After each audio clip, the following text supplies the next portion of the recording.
오늘 만두 이야기는 책임 경영에 대해서 얘기할까 합니다.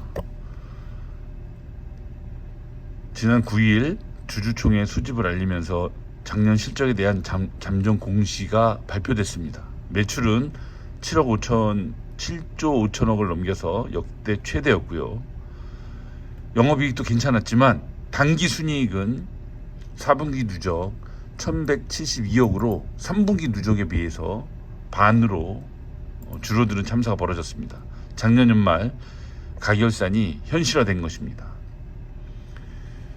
외환위기 당시 일본 어느 은행장의 호소를 떠올려 봅니다.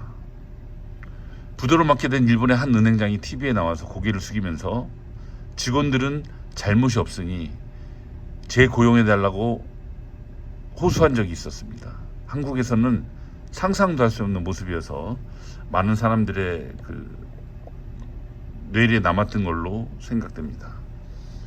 하지만 한라그룹 만두기계는 달랐습니다. 한라그룹의 부도로 인해서 흑자 부도를 맞은 만두기계 최고 경영자는 인위적인 구조조정은 하지 않겠다던 확약서를 휴지 조각으로 만들고 구조조정하겠다고 나서서 유해 사례와 대비되는 모습을 보였습니다. 정몽원 회장은 복귀 후에 이 파렴치 불량에 대한 얘기가 다시 재현됐습니다. 90년대 초중반부터 부품사 불량에 대해서 누가 이름 지었는지는 정확히 알 수 없지만 조립 누락과 같은 불량에 대해서 파렴치 불량이라고 부르면서 제발 이런 일은 발생시키지 말자는 조회 때 당부가 기억이 납니다. 충격적으로 느낀 것은 파렴치라는 단어였습니다. 파렴치하다는 말은 주로 파렴치범이나 파렴치한으로 주로 쓰였기 때문에 씻을 수 없는 범죄를 저지른 느낌을 지울 수 없었습니다.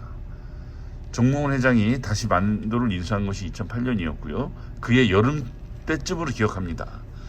평택공장 본관 강당에서 품질 결의대회라는 이름으로 부서별로 조합원 동지들을 모아놓고 파렴치 불량 근절 선서를 하는 요식행위를 벌였죠. 우리는 파렴치 혐의를 20년 넘게 벗지 못한 셈입니다. 성과는 내독이고 책임은 남 탓인가? 이태원 참사가 100일이 지났음에도 책임은 간대였고 재발 방지를 위한 대책도 찾아보기 힘듭니다. 윤석열 대통령도 이상민 행정안전부 장관도 무슨 일이 있었냐는 듯 뻔뻔스러운 모습에 TV 보는 것도 짜증날 지경이죠.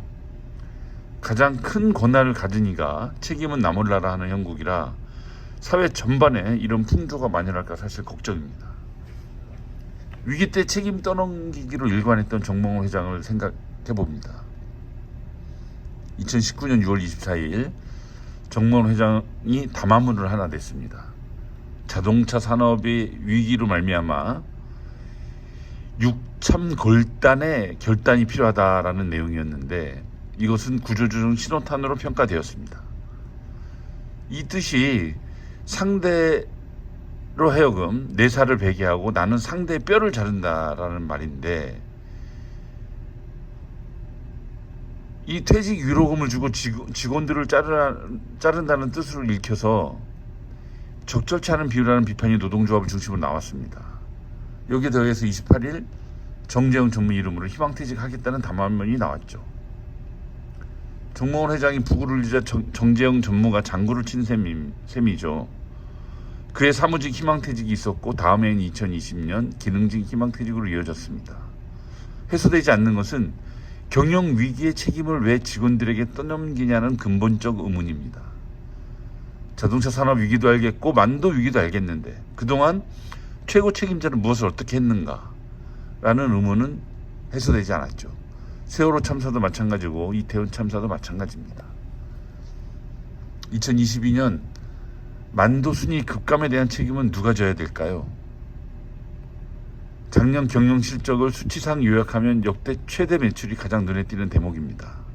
순이익 지표는 그렇지 못했죠. 판교 사옥 매각까지 감안할 때 순이익 지표는 충격적이기도 합니다. 작년 경영 실적에 대해 최고 경영진은 어떤 생각을 할까요? 사상 최고의 매출을 올렸으니 마음으로는 직원들을 격려하고 또 격려했을 것입니다. 왜냐하면 최고 매출에 따라 가장 큰 이익을 보는 것은 상표권 수수료를 챙기는 HL홀딩스고 정모원 회장이기 때문입니다. HL 만들어 보면 순이익이 축소됐으니 얘기는 달라집니다. 경영진은 어떻게 책임질까요? 이상입니다.